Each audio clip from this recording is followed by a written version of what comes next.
Ouais, mais c'est sympa ici, non, c'est nouveau. On a refait la déco, c'est mieux. Ça fait longtemps qu'on s'est pas vu. Je suis contente de vous retrouver. Vous m'avez manqué un petit peu, je dois l'avouer. Heureuse de vous retrouver pour cette nouvelle vidéo aujourd'hui, faite avec Jocelyn, que vous connaissez bien aussi maintenant. Et puis regardez bien jusqu'au bout parce que j'ai un truc à vous demander à la fin. Donc voilà, je vais avoir besoin de vous, donc je compte sur vous.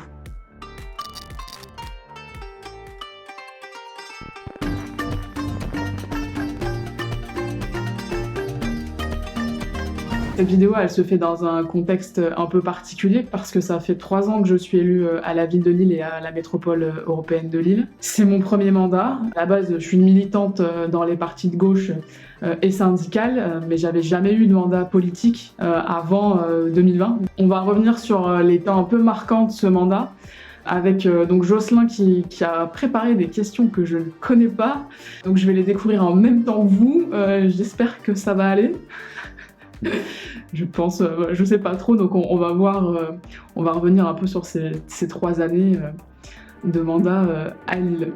C'est parti.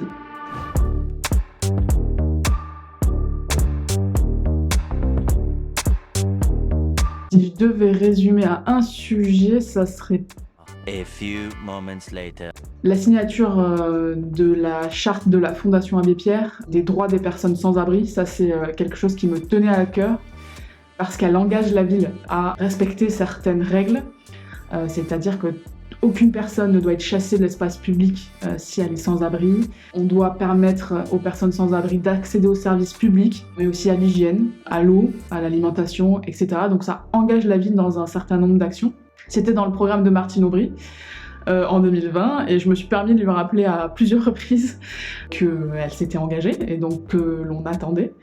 On avait même déposé un vœu en ce sens au conseil municipal que j'avais porté au nom du groupe Lille Verte. Et la majorité avait voté contre, qui est quand même assez exceptionnel.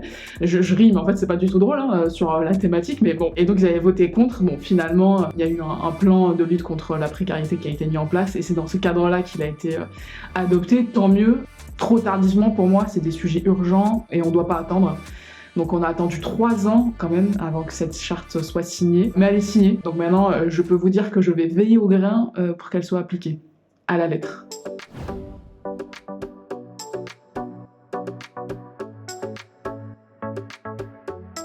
Localement, je suis une opposante. Et j'ai pas de difficulté à le dire. Je pense que les choses ne vont pas assez vite sur les questions de lutte contre la pauvreté et sur les questions écologiques. Je pense que Lille a raté un tournant quand même, et on le voit dans la ville. C'est une ville qui est très bétonnée, très peu d'espaces verts conséquents, j'entends. On est quand même sur des espaces soit très restreints, soit très peu nombreux. Donc voilà, on a quand même raté quelque chose. Nationalement, par contre, et heureusement, sur ces sujets, solidarité, environnement, j'espère qu'on peut être alliés quand même. Puis là, on l'a vu récemment, avec la réforme des retraites, j'ai pas de difficulté à manifester aux côtés de Martine Aubry ou du Parti Socialiste, du Parti Communiste, des Verts, de Génération évidemment, des Insoumis, enfin voilà, heureusement quand même qu'on a des sujets qui nous rassemblent quand ça touche au cœur de nos convictions opposantes, constructives au niveau local, et alliées sur des sujets nationaux qui nous rassemblent à gauche.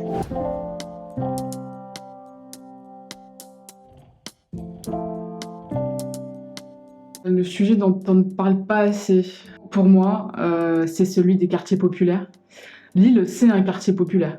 80% de sa population habite dans ou juste à proximité d'un quartier qu'on appelle prioritaire, c'est-à-dire où il y a des habitants qui vivent sous un certain seuil de revenus, qui fait qu'ils ne peuvent pas vivre décemment seuls. Et je trouve qu'on n'en parle pas assez. C'est des quartiers dans l'image collective ou des médias, renvoyés par les médias, voilà, des grandes barres d'immeubles face à face, sans trop de services, un peu cité dortoir, qui craignent, c'est comme ça qu'on les qualifie. Mais c'est aussi des quartiers où il y a plein de vie, il y a plein d'assauts, il y a plein de gens qui s'engagent, il se passe de belles choses dans les quartiers populaires. Et je trouve que ça manque parfois d'investissement humain ou financier, quoi. Ça manque aussi de soutien à toutes ces initiatives, mais pas que. Au logement, par exemple. Franchement, j'ai vu des logements sociaux dans ces quartiers à Lille, c'était juste la honte, quoi. Juste la honte. Pas de chauffage, pas d'eau chaude, et je vous passe certains détails, mais voilà, ça manque vraiment de moyens. Alors il y a parfois, du renouvellement urbain, etc. Ok, mais en fait, c'est un manque de financement sur la durée et en permanence, quoi. Enfin, c'est un manque d'aide, et puis on doit aider, je pense, directement les habitants. C'est pour ça que je suis pour le revenu universel, moi, parce que je pense qu'il faut aussi aider les gens à sortir de la précarité et de la pauvreté, et pas que financer autour, on va dire, le bâti, le logement, le jardin. Ok, c'est cool, mais les gens, ils doivent manger à un moment donné, quand même. Ça, je pense qu'on n'en parle pas assez, et on parle pas assez de la jeunesse, des jeunes de ces quartiers aussi. On les stigmatise vachement, on l'a vu avec les révoltes là, qu'il y a eu dans les quartiers. Je soutiens absolument pas les actes violents, etc., d'où qu'ils viennent, par ailleurs, que ce soit des jeunes ou de la police, parfois, malheureusement. Donc je pense qu'il y a quand même un désarroi très fort, et il faut qu'on l'entende. Il faut qu'on l'entende, et il faut qu'on agisse fort dans ces quartiers, et vraiment que voilà, il se passe des choses, particulièrement dans les quartiers populaires, et particulièrement pour les jeunes de ces quartiers.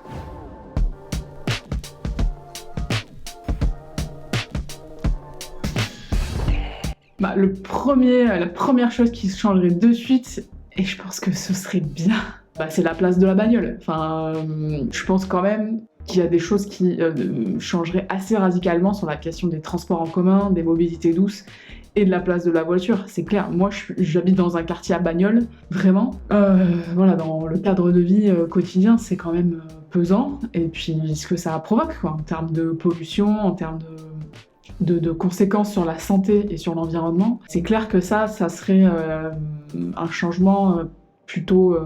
pas radical, je veux pas faire peur, mais c'est clair qu'il y aurait un changement assez fort sur ces questions-là, de place de la voiture, et aussi je dirais même de propreté. Alors ça va au-delà de la voiture, mais je pense qu'il y a quand même aussi un boulot à faire sur la base, en fait. Il faudrait garantir la base, dans le cadre de vie de là où on habite, un endroit propre, sûr, et avec du mobilier urbain, quoi, des bancs, des poubelles, enfin la base en fait, des toilettes publiques. Lille, ça manque de base, ça manque de choses basiques.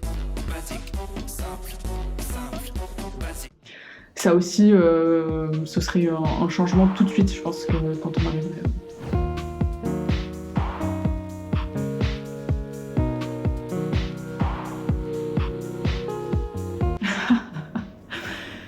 J'espère qu'il y en a.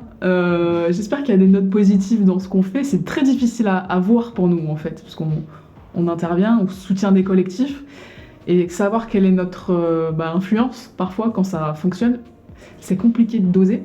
Mais il y a un petit truc, quand même, où ça m'a fait plaisir, c'est la fête de la musique, pas cette année, celle d'avant, où franchement, il n'y avait rien. C'était un peu triste. C'était carrément triste. Et surtout, la ville de Lille avait interdit les musiques amplifiées en extérieur. Alors moi qui suis une fan de techno et d'électro, ça veut dire que tout ce style-là a été oublié. Je trouvais ça triste. En plus, on est une ville où il se passe des choses quand même sur ces thématiques. Il y a des choses, il y a des artistes, il y a des collectifs, il y a des festivals, il y a des choses nouvelles aussi qui se créent autour de l'inclusion, la question du féminisme dans l'électro, etc. Donc je trouvais dommage qu'on évacue toute cette musique qui porte en elle aussi... l'égalité, l'émancipation, la joie de vivre, quoi, et d'être ensemble. La liberté, c'est une musique qui incarne un peu tout ça. Et donc, je les avais soutenus en conseil municipal. C'était c'était un truc qui me tenait à cœur. Et puis bon, l'année d'après, du coup, la fête de la musique était moins pire. C'est pas à cause de mon intervention, mais voilà, je pense que on doit donner à voir tous les styles. Alors moi, j'aime bien l'électro et la techno. Ça m'empêche pas d'être abonné à l'opéra, et voilà, ça m'empêche pas du tout d'écouter plein de styles. Et je pense que c'est ce mélange aussi qui doit vivre. Et ça serait bien que la mairie, de temps en temps, écoute un peu plus quand même les envies des habitants. C'est pour ça qu'il faut de tout, et qu'il en faut pour tout le monde. Mais justement, il faut de tout, et il en faut pour tout le monde. Et pour ça, il faut le savoir. Donc je trouve que des fois, au niveau écoute des habitants, démocratie locale, voilà, on n'y est pas trop à Lille. Je dirais même qu'on régresse. Avant, on avait des conseils de quartier, etc., qui étaient, je trouve... on avait plusieurs instances de démocratie participative, voilà, ça vivait, il y avait du débat, on n'était pas d'accord. D'ailleurs, j'ai été conseillère de quartier avant d'être élue. Et je trouve que maintenant, c'est de plus en plus affaibli, dans le sens où ils ont envie de mettre un cadre. Je peux l'entendre, enfin, je comprends la raison, mais je trouve que ça aussi pénalise la liberté de parole et de débat. Donc voilà, je trouve que c'est un peu triste, et à la fête de la musique, ils n'ont pas écouté ce qu'on leur a dit. quelques années et on a vu le résultat, c'est que ça a été la fête de la musique la plus silencieuse de Lille depuis l'histoire de la ville, je pense. Donc voilà, c'est un peu l'histoire de la fête de la musique plutôt. Et ouais, je trouvais ça un peu triste. Voilà, pour la passionnée de musique que je suis, et je sais qu'il y en a beaucoup qui le sont aussi, voilà, c'est triste quand ça se passe comme ça. Mais bon, ils ont réagi, donc tant mieux. Merci d'avoir regardé cette vidéo, ça faisait longtemps, je suis contente de vous retrouver et de reparler politique avec vous. Et justement, je vous l'annonçais tout à l'heure, on va lancer une FAQ, attention sigle, foire aux questions. L'idée, c'est que vous puissiez me poser toutes les questions que vous souhaitez. Alors vous pouvez les laisser en commentaire, vous pouvez me contacter sur les réseaux, Facebook, Instagram, Twitter. Vous pouvez aussi m'interpeller dans la rue quand vous me croisez si vous le souhaitez. Et l'idée, c'est qu'on y répond dans la prochaine vidéo, donc allez-y, lâchez-vous, posez toutes les questions que vous avez posées à une élue locale, donc profitez-en. Et puis du coup, on se retrouve très bientôt pour répondre à toutes vos questions.